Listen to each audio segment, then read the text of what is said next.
A frequently asked question about reverse mortgage loans is, when do I have to pay it off? There are several scenarios regarding when a reverse mortgage would have to be paid off. The first would be when the last borrower passes away or moves out for more than a year, so the home is no longer considered their primary residence. If the home is not maintained properly, or the borrower fails to stay current on either their homeowner's insurance or property taxes, that would also cause the loan to come due for payoff.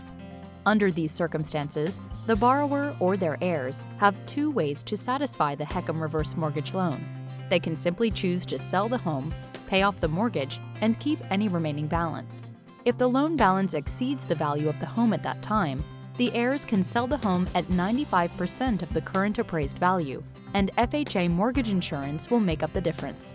The second option is that the heirs refinance the mortgage and either move into the home themselves or turn it into an investment property by renting it out.